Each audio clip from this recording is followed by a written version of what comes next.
Good afternoon and good evening, everyone, and welcome. My name is Colin Main, and I'm a program manager at the NASDAQ Entrepreneurial Center. For those of you who may not know, the NASDAQ Center is a nonprofit dedicated to enabling entrepreneurs from all over the world to realize their maximum potentials and grow. As you may have seen in the chat just now, the NASDAQ Entrepreneurial Center, along with our partner Mentor Cloud, launched a free mentor matching platform for entrepreneurs called Mentor Makers.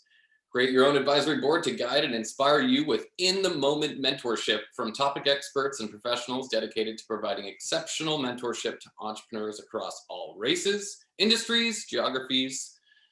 Together, we will build the greatest exchange of knowledge and expertise and service to entrepreneurs and business today. Find and become a mentor by using the link in the chat. Entrepreneurs are the dreamers, the doers, and the visionaries who are not just solving the problems our community and world face today, but those that will create a better future for us all. Mentorship matters to all entrepreneurs. Their success is dependent on it. Quick housekeeping item, we're going to open up for live Q&A at the end of the event, so please submit your questions in the Q&A function at the bottom of your screen throughout the presentation. Again, none of what we do here at the center could be possible without all the amazing support from our sponsors, including NASDAQ, Lehigh University, Bank of the West, KPMG, Wilson Sonsini, Woodruff Sawyer, BPM, NZTE, and Microsoft for Startups. We are grateful for their contributions.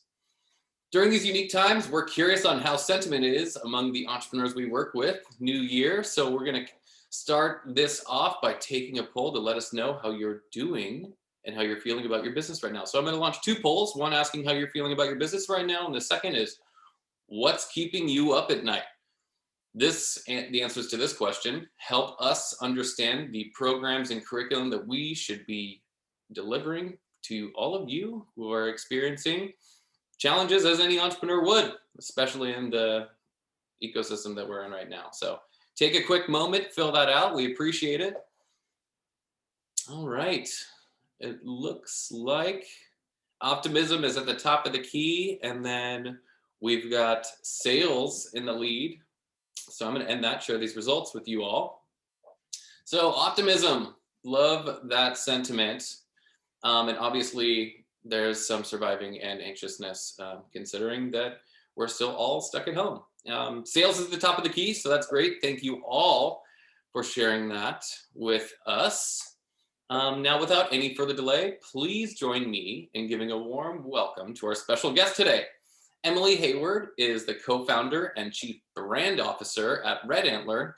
She's also the author of Obsessed. Welcome, Emily.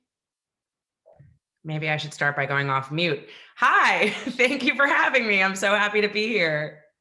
Great, Emily. Well, we're happy to have you. Let's jump right into it.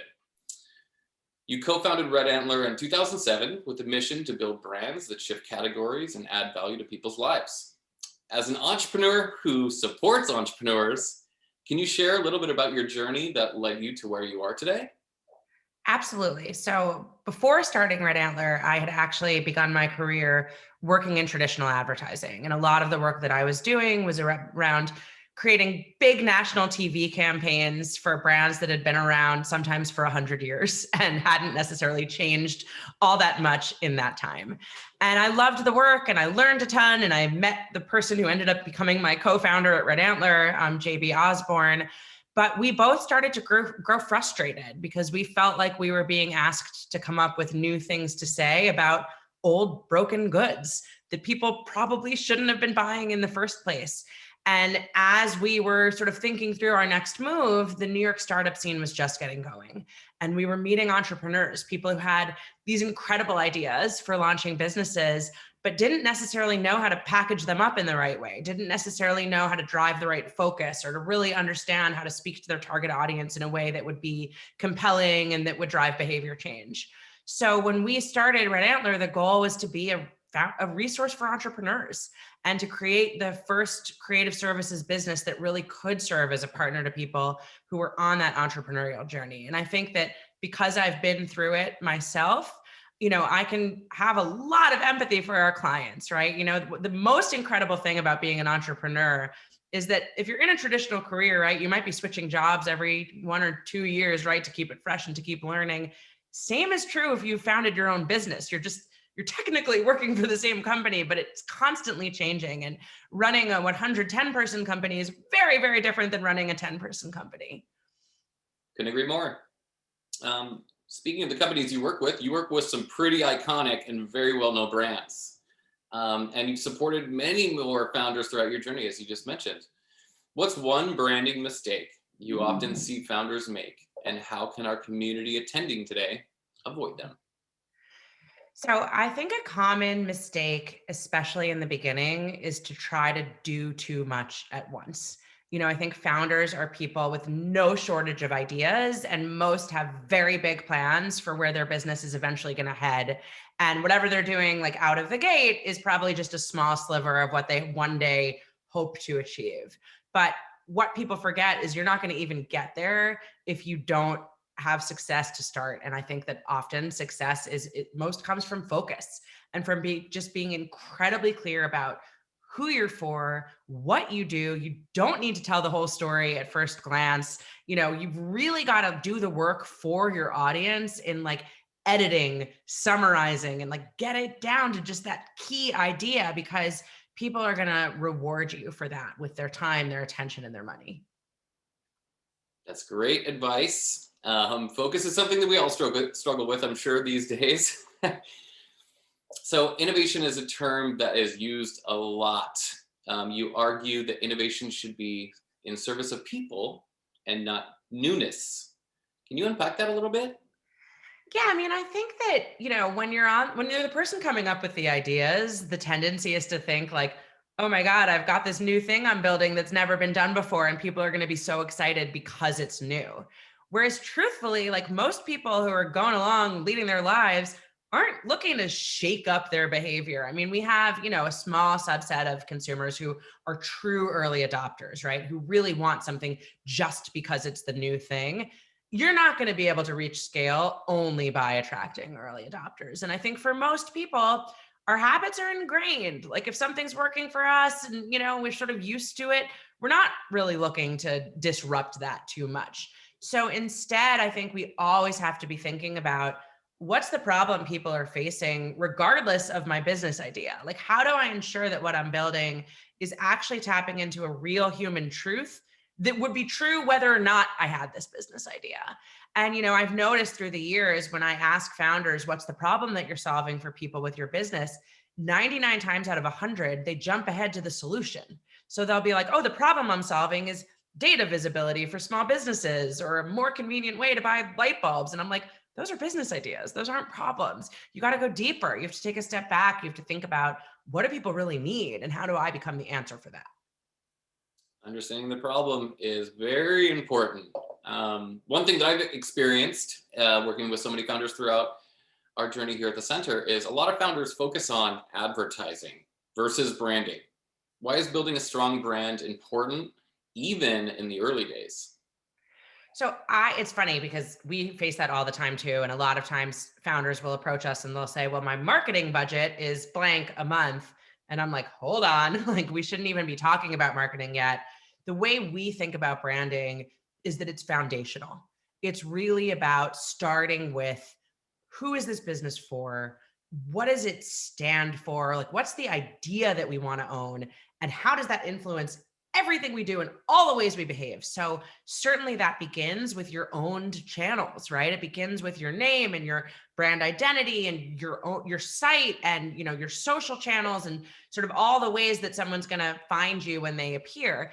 From there, you can start thinking about like, okay, I've got this, property that's my brand. How do I start luring people in the door? But you don't want to start luring people in the door if they show up and it's a mess inside, right? Like the other analogy I've used is it's, fishing with a net with holes, right? Like you should not be spending a dime on marketing until you're sure that you've got the story right, because otherwise you could be driving people there and they're just going to leave. I love that analogy of the fishing with a hole in a net. How can founders understand the tone their community prefers in their messaging? Yeah, I mean, I think that, you don't want to be too reactive as a founder. I think it's a mistake to feel like the way you're going to define your brand personality is by sort of like polling the audience and seeing what sticks. I think that founders do need to have conviction and a point of view about what their brand is all about that they're going to stand behind. Now, so what I would suggest is it's more about having a crystal clear perspective of who your audience is, what drives them. Again, like what's the problem that you're solving for them? And sure, like what else are they, exposed to? What are they consuming, right? But at the end of the day, you want to put something like fresh and new in front of them. So I think if it's too much like, oh, we know that our audience loves this brand, so we're going to show up exactly like this brand, then you're just a me too, right? And I think what you really want to do is come forward with a tone that excites your audience and shows them something they haven't seen before. So it's always a balance of being in touch with your consumers' needs, but then showing up in a new way that, sort of puts a new twist on whatever it is that they're wanting and experiencing. I love that, Emily. So once you get in front of them, how do you suggest our founders create lasting connections with their customers? And also, how do you suggest they maintain those connections?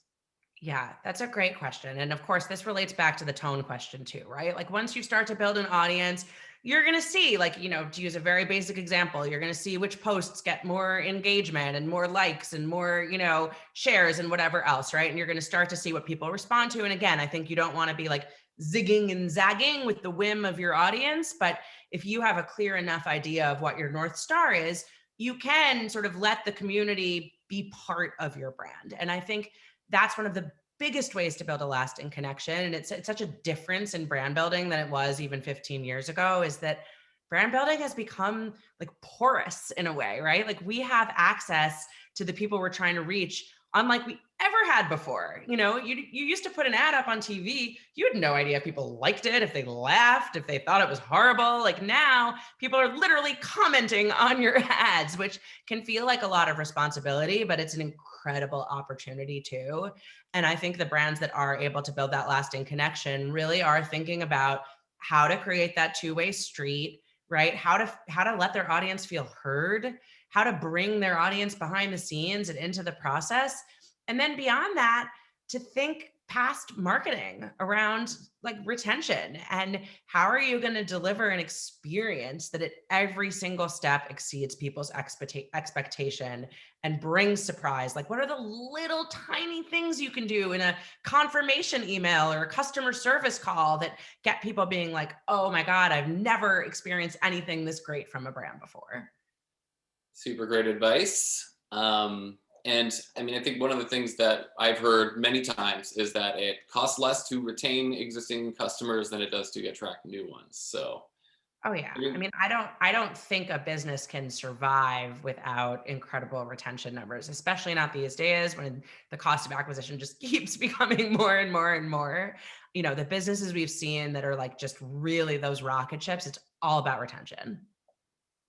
Love it. To switch gears a little bit, but still in the branding category, startup names seem to be getting a little bit more unique these days. What's your advice to founders thinking about naming their companies, and why is that so important? Oh man, we could spend the rest of our time together talking about naming, so I'll try to keep this succinct. So yes, names are getting a little crazy, and a lot of that is just about availability, right? There's so many companies, and they're all trademarked, and you start to look through names, and you're like, ugh, everything's taken. I've got to get wacky, right? I typically do not recommend getting too wacky. I think that our philosophy around naming is primarily do no harm.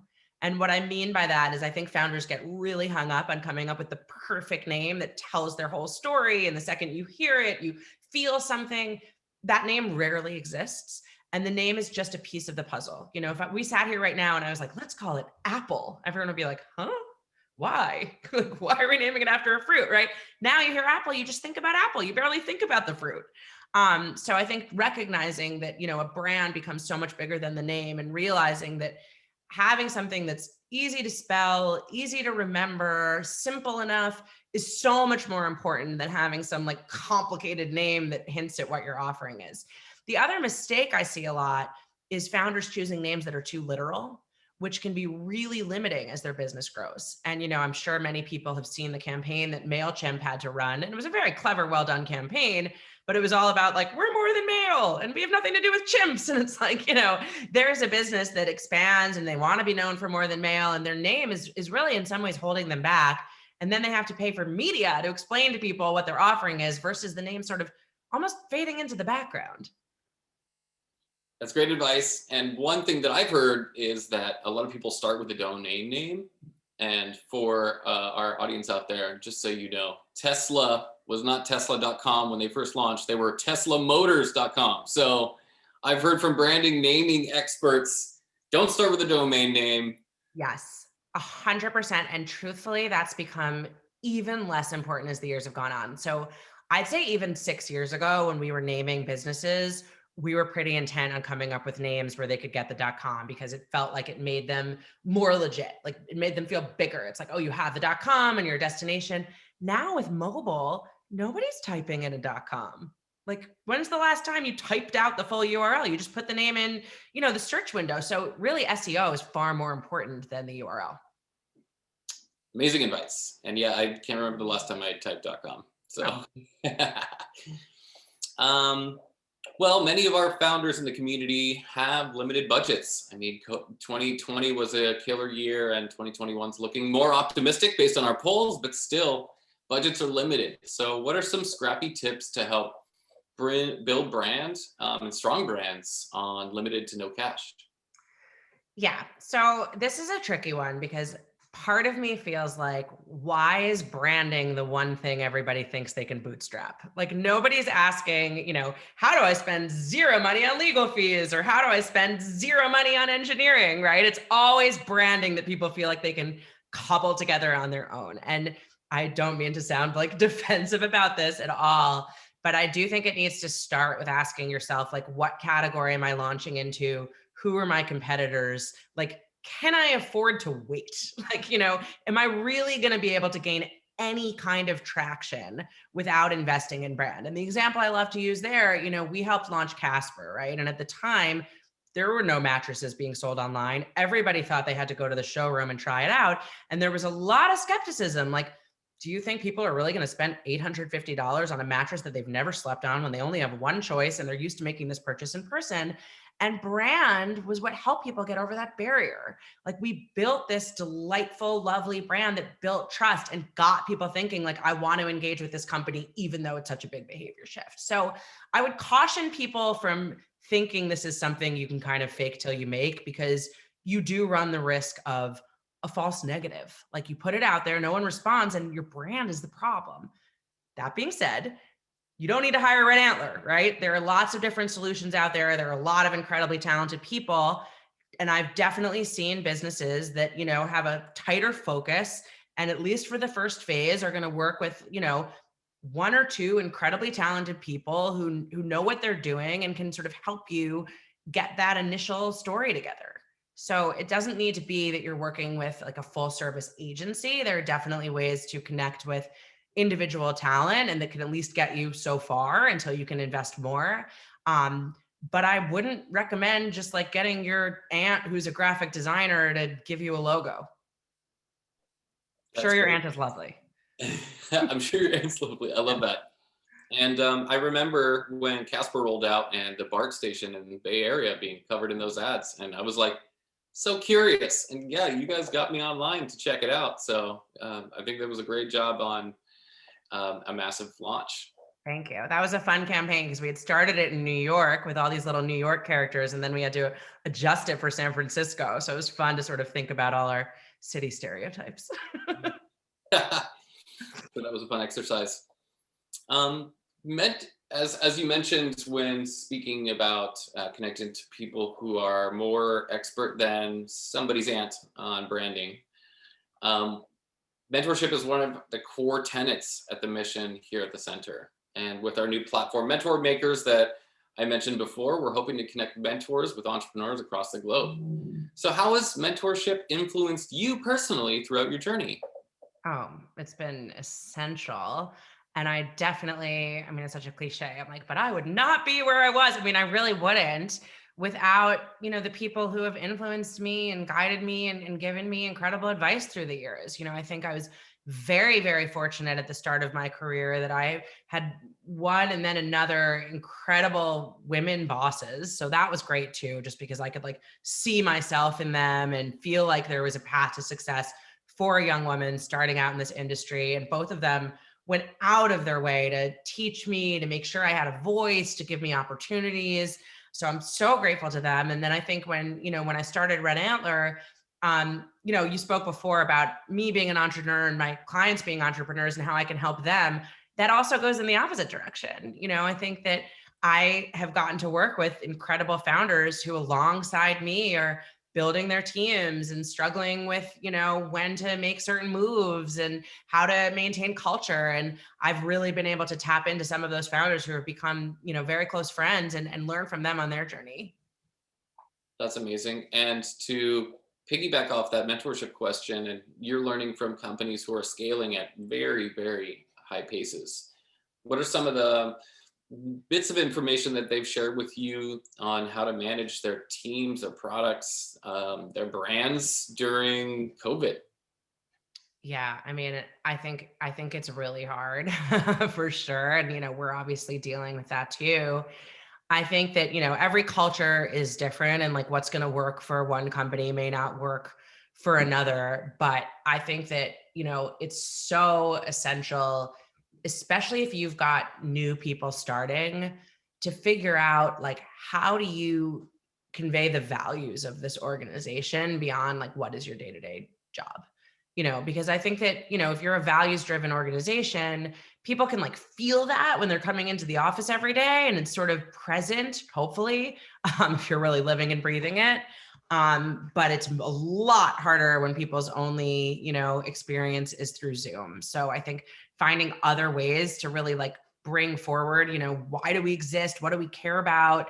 How do we work and why, is essential. And then also team fun, and again, it's hard, but, we've done trivia nights. We did a really fun socially distanced scavenger hunt that was a blast. That was all about like taking photos of funny things around the city. And I think that has really helped. We're all a bit zoomed out these days, but I did enjoy Zoom bingo one time. Oh, that's fun. um, Continuing on the mentorship thread, for those, some may not have a large network. And so it could be difficult for them to, one, ask for mentors, but two, stay connected with them. So how do you suggest our founders out there cultivate relationships that they may have, but actually into a mentor-mentee one? Yeah, I mean, it's funny because some people have made me into their mentor through the years, and I'm like, how did they do that? And I think it came from them being incredibly thoughtful in how they reached out to me. Sending me notes that gave me like just enough information and that were really tailored to me. It didn't feel like they were just sort of sending out like a blanket email looking for advice. Like it really felt personal and they had done their research and like a very small ask attached to it, that made it hard to say no. It's like you got a really great, thoughtful, well-written note with a very small ask. It's like, sure, I can do that. And then that little thing leads into another thing. And, being incredibly proactive and sort of continuing to stay in touch. And I think it happens organically. I one time had a woman ask if I would be her mentor, and I was like so flattered. I was like, yes, but I don't know if that's actually the best approach. I think that might be specific to me because I was so surprised that she asked me. I was like, I'd love to be a mentor. I've never been asked to be one before. I think probably the better bet is to sort of let it evolve like any other relationship rather than trying to sort of wedge, a specific title. Yeah, that reminds me of early elementary school days. A kid asked me if I would be his friend, and I was like, "We hang out all the time, so we're friends, bud." That's amazing. I feel like if someone asked me to be their friend, I'd be really flattered. I think I'm just weird. I clearly need some kind of validation. I don't know. I'll have to examine that later after the webinar. Oh, I love it. So getting back to branding, how can your brand help close deals and attract outside money from investors, from banks, from friends and family? So it's funny because I think a lot of times founders don't think about this as one of the results of investing in branding, but I have absolutely seen brand be a determining factor on the investing side. And we've got VCs reaching out to us all the time, asking us, what do you think of this person's brand? Like, do you think this could be a good brand? And that's shifted. I'd say when we started Red Antler in 2007, there was a lot of skepticism from the investor community. It was like, what? Founders shouldn't be spending their money on that. Like, hire another entrepreneur. Engineer. Now I think investors are seeing how crowded every single space is getting and realizing like the competitive difference has to come from somewhere. We're seeing in specific categories, identical businesses launching within, a month of each other. And often what makes the difference is brand. So I think investors are more and more and more getting it. And I think that if you care about brand, you also want to make sure you find an investor who gets brand and cares about brand. So that can be a way of almost weeding the ones who don't. But to sum it all up, what branding really is storytelling, right? It's having an incredibly clear, compelling reason why people should care about your business. And who needs to hear that more than the people who are going to be investing money in it? That's great advice. And you brought up Apple earlier, which, I don't even remember the last time I saw the words Apple written out. Oh, yeah. But I could see their logo from 100 feet away and know exactly where there are similar things to like Nike and some of the brands that you work with. So on that note, let's talk logos. How important are they in the early days, and any advice for creating them? So I think it's funny because a lot of times people mistake the expressions of a brand with branding. Like they think that a logo is your brand, right? And they'll be like, oh, I don't need branding, I have a logo.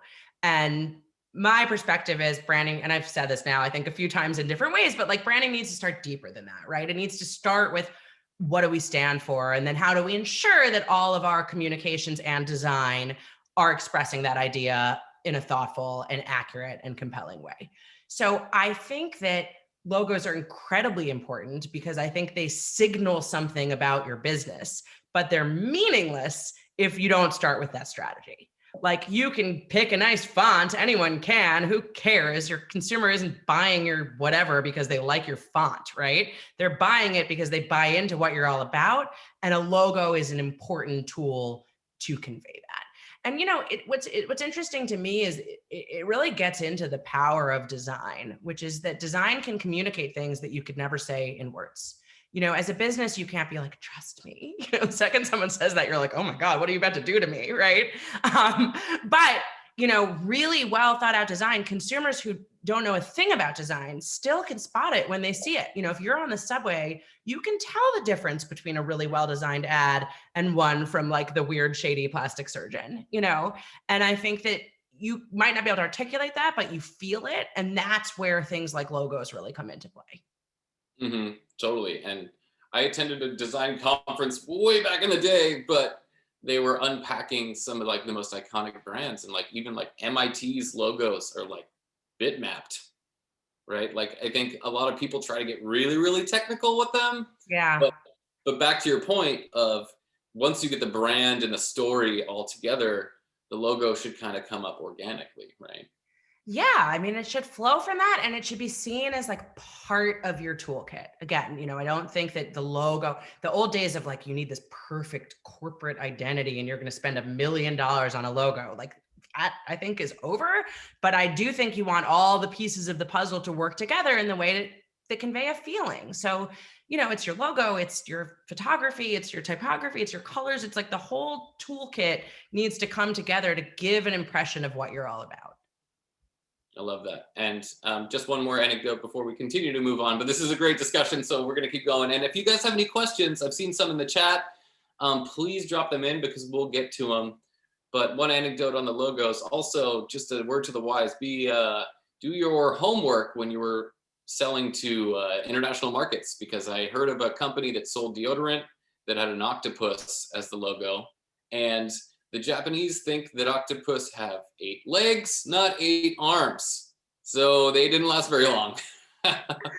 Oh my God, that's so funny. Oh, I feel like that's a mistake I'm going to end up making one day. And I'm going to be like, the octopus story.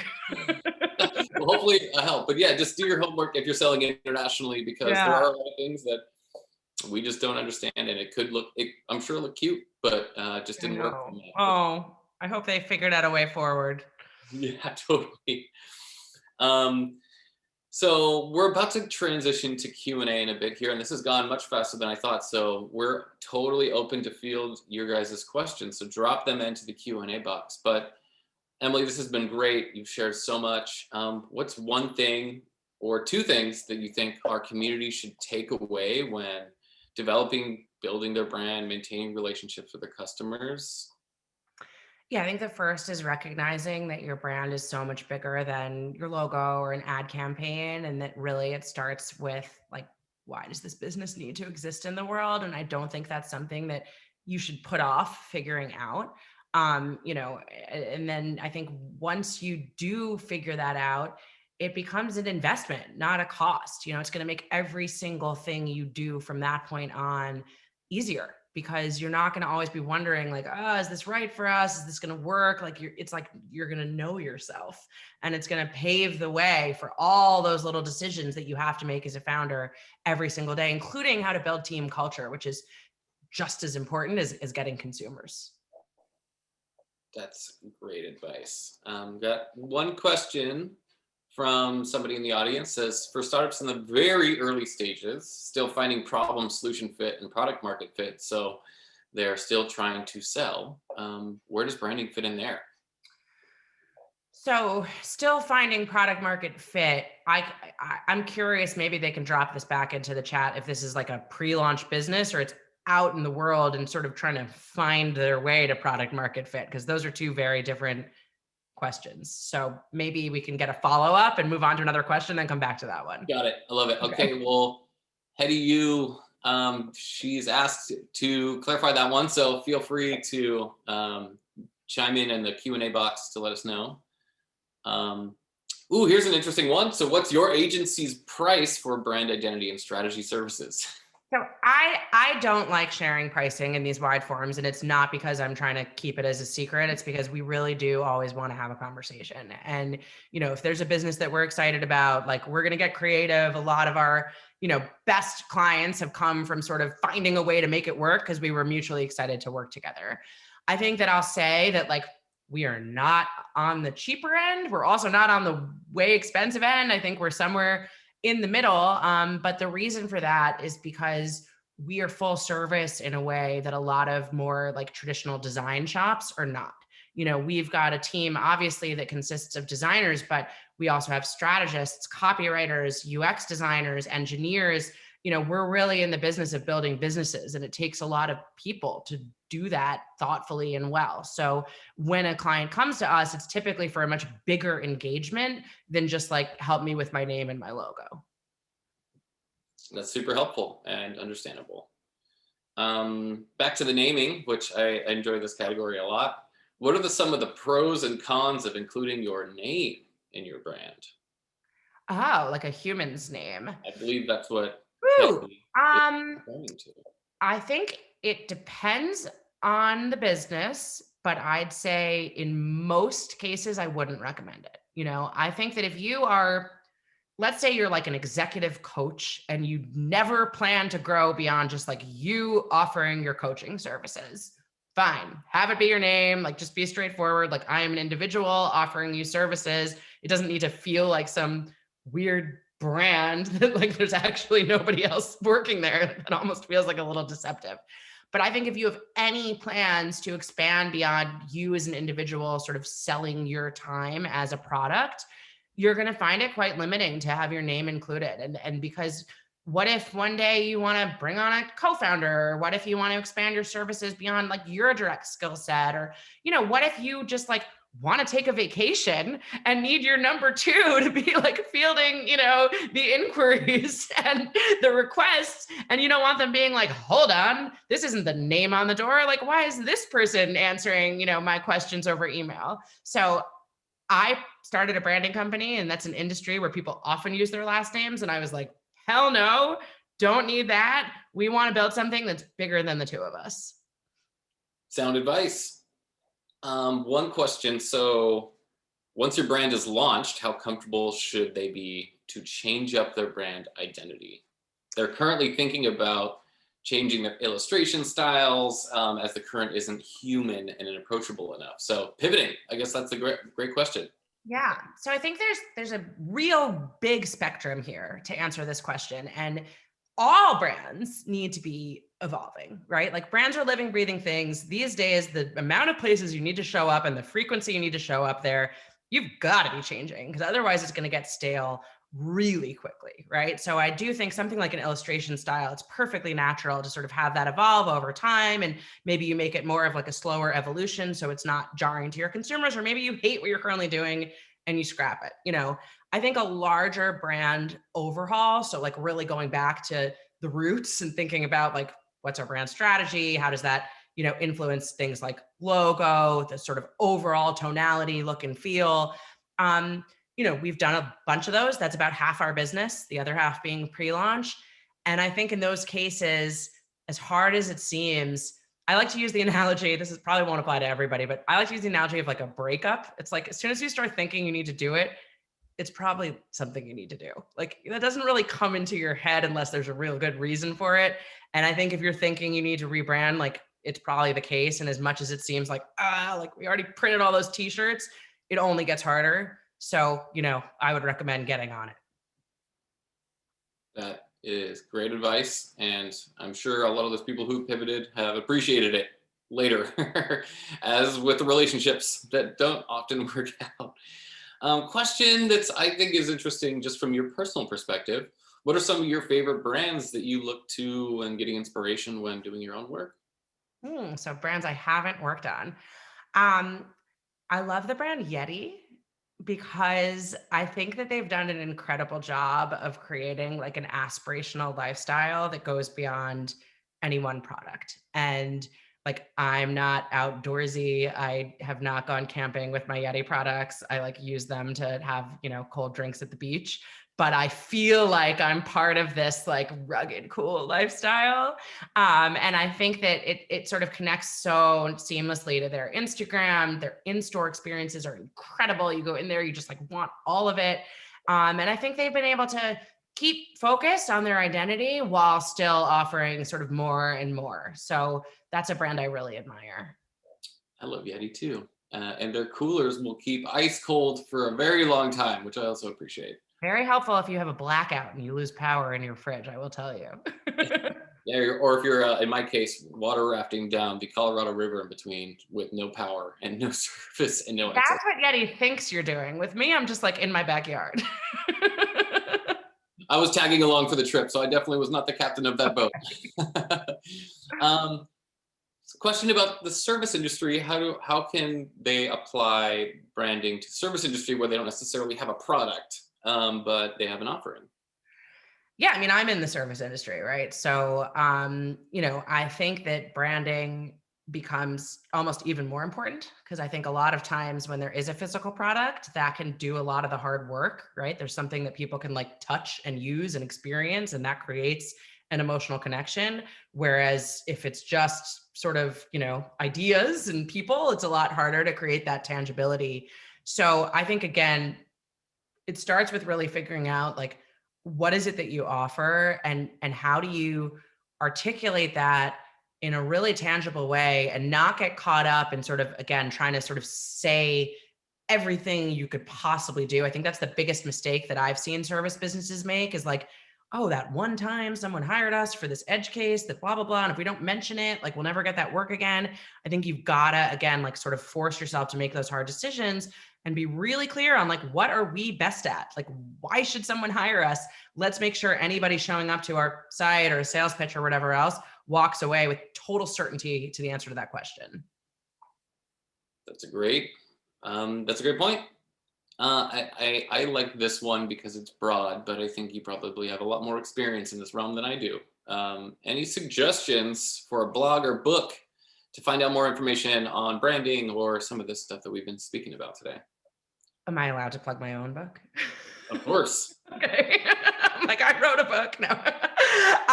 So I know that Colin mentioned this at the start, but I did write a book called Obsessed, Building a Brand People Love from Day One. And it really is the culmination of, the 13 years that I've been running Red Antler and helping launch all these incredible disruptive businesses and what I see as the new rules of branding. So yeah, I'm going to say, get my book.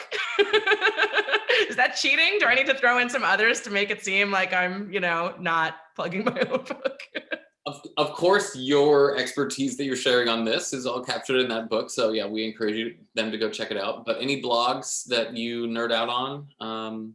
Yeah, I mean, I love reading, looking through design blogs, like Under Consideration, things like that. Obviously, Fast Company can have great stories about interesting companies that are launching, and they've got design as well.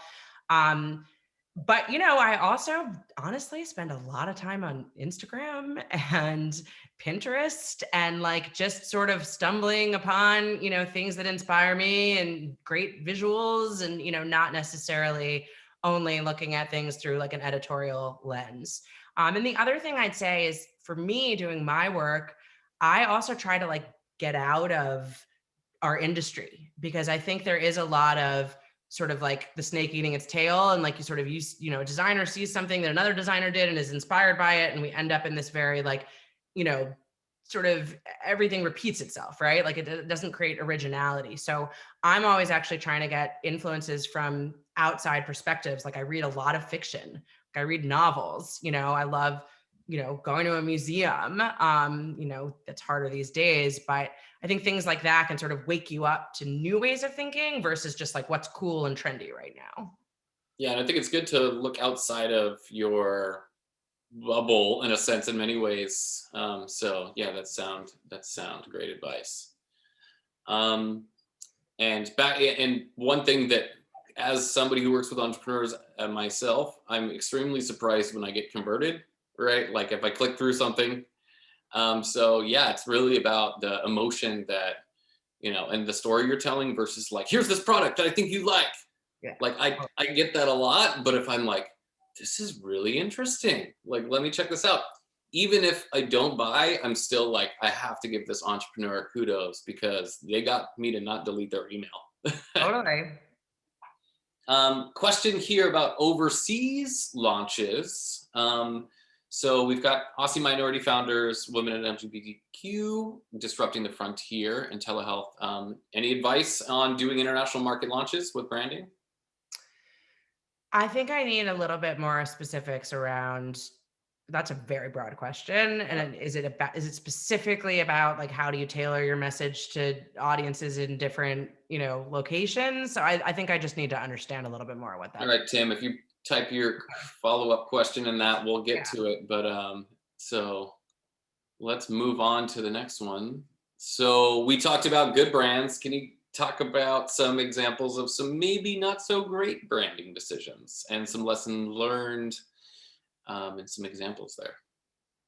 I never want to call out someone for something negative because even what we can look at as a bad decision, like I know how much work goes into all of this, right? And I think that I think that it's easy to sort of be an armchair critic, right? But I've had that done to my work, and I'm like, you don't understand a thing about what we were trying to achieve. How dare you, right? So I'd rather not do that. But I do think that in terms of general principles, we've all seen what looks like such an obvious misstep, but you can imagine in the room there were just blinders on, and I think that often comes from just like not having enough diverse perspectives in the room. And that might sound really obvious, but I've been in the room a lot of times where I'm like talking to a group of dudes and I'm like, as the one woman here, like, I don't think that's a good idea. And I sort of have to be like the voice of all women, right?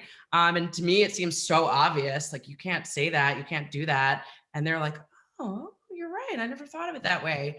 So I think that, from that experience that I've had, I'd say, really ensuring that like you've got, a coalition of people that are going to be coming at things from different angles and are going to spot things that like you may have blinders on about. And that, and again, it's not about creating something by consensus and watering it down, but it is about making sure that you're not making assumptions that are going to end up kind of biting you in the ass later. Mm-hmm. And very noble of you, because I wouldn't call out any particular ones, but I think people learning from others' missteps is always helpful. Sorry that I don't know. I really hate slamming other people's work. I wouldn't suggest individual branding names other than it was 20 years ago when the deodorant company that I can't even remember the name of. There's a statute of limitations. Right. So a question coming back to, I guess, rebranding. And so this person has been in commerce for 3 years, but expanding the products that they're offering. So would you recommend a name change, or what they should be thinking about there? So that goes back to how literal is the name, right? And if the name is really literal, like if you're running, Shoesy and you are selling shoes and now you're about to start selling t-shirts, you might need a name change, which is why I wouldn't have recommended naming it Shoesy to start, really dumb name for many reasons. So I think you need to just ask yourself, like, is my name kind of big enough to hold what we're about to embark on? But I would say that a pretty common point when founders come to us for a brand evolution is when they're expanding their offering. Like, that's a juncture that often leads founders to be like, we made some choices in the beginning that feel now limiting and aren't setting us up for this next phase of growth. That's great. And they shared their brand name is extremely tied to what they offered, but they're expanding their offering. So that's great advice. Yeah, you probably need to change it. I'm sorry. Let's see. We often get asked about what's the difference between B2B, B2C, B2B2C. Do you think there's any clear difference between each of them when developing brand? I think this is the number one thing that people overthink. I get asked this question every single time I do a talk like this. It's like, oh, this all applies to B2C, but my business is B2B. And what I would say is, first of all, there's no B making a decision, right? It's still a person who has to decide. And frankly, usually on the B side, that person can't even make the decision on their own. They've got to get other people involved. And it's like a group decision. So even more complicated and harder to sort of get buy-in, right? Because you've got the like first person and then their boss and the CFO and whatever, right? So you really need to work just as hard to make sure people understand your value prop, that you're simplifying your message, that you're avoiding jargon, that you're avoiding like feature soup where like you get to your website and there's 7 different drop downs and they're all telling, the whole thing that you could ever do. It's like, I think that all the same principles apply. And ultimately, I think we're actually seeing like a consumerization of B2B products. I mean, we have Slack because our employees asked us to get Slack and now I pay for it, So I think that distinction is just becoming totally erased. I think the more awareness and frankly, like affinity and love that you can build, the more successful you're going to be regardless of category. And that's great advice. It still is a human on the other end of the purchasing agreement, right? But with B2B, there's more people involved in the decision, so it typically takes longer and there's more politics. But I love that you're just sticking right to the human aspect of it, because at the end of the day, we're all just trying to solve problems for ourselves, whether that's me getting a new pair of shoes or buying software for our employees to communicate faster, right? This one's interesting, and we didn't really touch on it earlier, so I'd love to hear your thoughts. How did the name Red Antler come to be? Speaking of brand names, Yeah, so didn't want to use my last name, didn't want to be too literal. We could have called it like Brandify. And then it's like, well, we also do websites, we also do this, et cetera, right? So we knew that we were going to be working with entrepreneurs, and ultimately that the benefit we wanted to bring people was growth. And I was trying to think of a metaphor for growth. So I went on Wikipedia, which is where I often go for naming inspiration. That's another source of inspiration for me, Wikipedia. And I somehow landed on a page that said that antlers have the fastest growing cells in the animal kingdom. And we just loved that image. We added red to make it more visually memorable. But yeah, we loved that it's also a moment of curiosity. It's a conversation starter. People don't automatically know why we're called that. I love that, and I just learned about antlers. Mm-hmm. I had no idea. It makes sense though. How do you feel about vision versus purpose, and is there a difference in your view? Yeah, I think there is. And I think these words get thrown around a lot. And ultimately, it's about what's useful for you. So I wouldn't get too hung up in like nomenclature and sort of frameworks. But I typically see purpose and mission as synonyms. I think purpose and mission is really about like why, right? Like, why do we show up every day? What's the driving reason that this company exists? Whereas vision is more about what are we hoping to achieve? So like 20 years out, if we do our job well, what will be the effect, right? How will the world be different? So they're related, but I do think they are different. That's great. So another question, I think that pivot rebranding is on the brain today, but so someone's asking about launching a new brand identity, and how do you know if it's the right move to make, and is it okay to be uncertain, and how long, or how do you test to see if you should continue to evolve or change? I think that becoming comfortable with a little bit of uncertainty is probably one of the hardest things founders need to do, and also one of the most important, and I get it because I think founders are used to having data drive most of their decisions. And this is one where data actually cannot help you. Data is not going to rescue you here. I think the best brands are always a leap of faith because it's about doing something brave.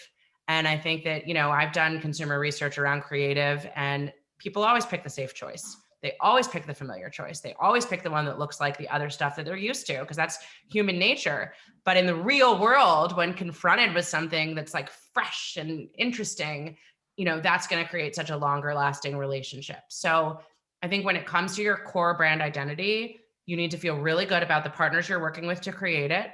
You need to go through a process that's rooted in strategy and ensure that the identity is conveying the strategy. And then you need to go for it.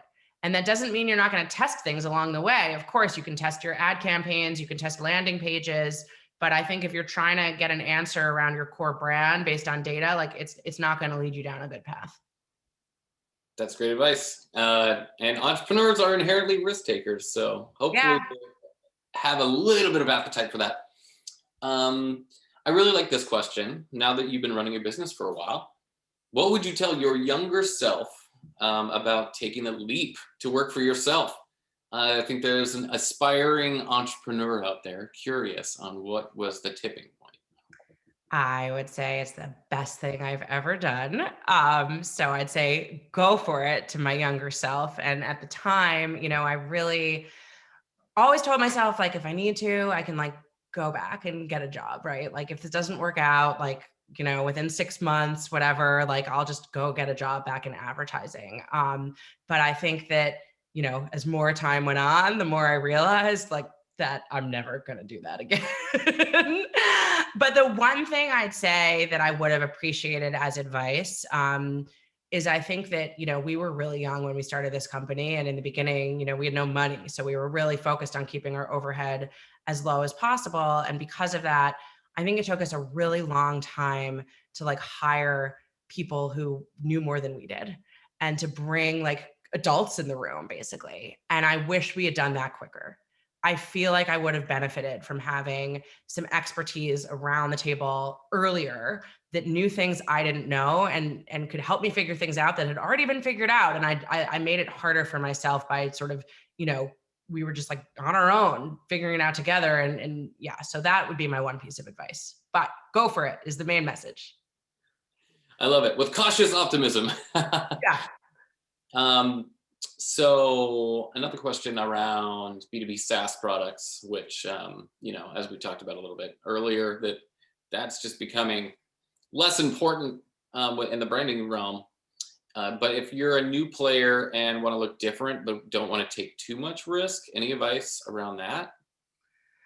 Yeah, I think that you want to be thoughtful about where you're pushing the envelope. And again, I sound like a broken record, but it all goes back to strategy. I think you don't want to like go for some wild and crazy look just for the sake of it. I think you want to figure out like what is our point of difference and how do we bring that to life in a thoughtful way. And I think if there's reason behind it, it's not going to turn people off or feel kind of goofy. It'll feel smart. That's amazing. And so Colin Mahan Enterprises isn't a good one. For you, it's perfect. Yeah. I don't think it'll ever come across. So question around, and I think I know your answer here, but love to hear your thoughts. How do you feel about using a brand name that's already used by a company in a different industry with little recognition? I may surprise you and say, I'm not so anti that move. Yeah. Yeah. I think it's, look, I think most names are taken by somebody, and I think that, especially if it's in another industry and it's not a business with like a whole lot of name recognition or traction, and it's a great name for you and you can get the trademark in your category and surrounding categories, as long as there's no opportunity for consumer confusion, I'm okay with that move. I know how hard it is to come up with an original name. And I think, there's always some company that has something similar. So I say go for it, as long as there's no chance that someone's going to show up to that person's website and be like, wait, is this, we don't want a Four Seasons total landscaping disaster on our hands. Yeah, or a season. Well, that's great. And you did surprise me in your answer. Let's see, we're almost at time, so we may not be able to get to all these questions, but these have been great. And Emily, thank you so much for sharing so many insights on all these great questions that have been coming in. Colin, did our product market fit friend give us a follow-up? Because I feel bad that was the very first question and I didn't answer it. So I don't know if we got more information from them. Product market fit friend did not follow up. Okay. But our good friend with the overseas question did. So to clarify, what brands have you worked with in overseas markets, and would Red Antler be open to working with a startup in Australia? So yes, we have done a lot of global work. I don't want to start listing like laundry lists, but we'd be totally open to working with a brand in Australia if it makes sense for both companies, and always happy to pursue that type of opportunity. Okay, great. And my amazing production manager said that our first question about product market fit did get followed up in the chat. So let me dig through this. Bear with me, folks. I feel like we owe it to them. Yep, Hetty. All right, here we go. More context. we're in real time here, folks. More context on the first. We're pre-launch. We have a mission that keeps us focused, and I think we're close to figuring out what needs consumers have that we could create a solution for.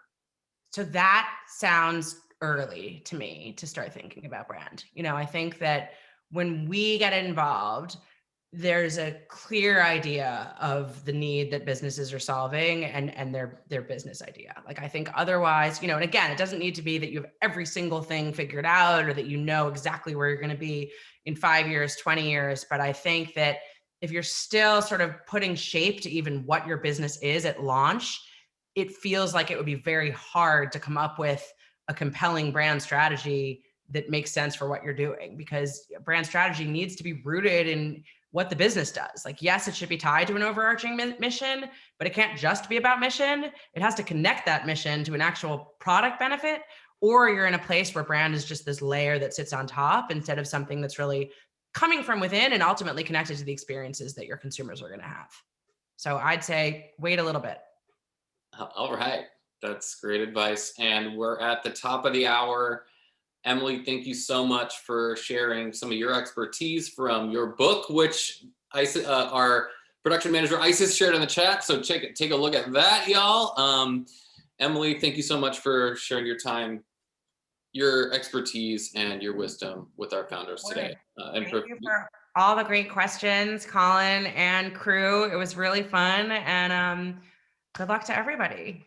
All right, and on behalf of everyone from our staff and everyone in attendance, thank you so much, Emily. We look forward to staying in touch and seeing what's next for you guys. For everyone still on joining us, we'd love for you to join our next couple webinars. This Thursday, we've got an Impact Beacon workshop.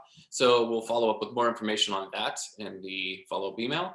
And also, speaking of B2B sales, Tuesday, February 9th, we've got another installment of our series of how to catch a big fish. So how to unpack selling to enterprise.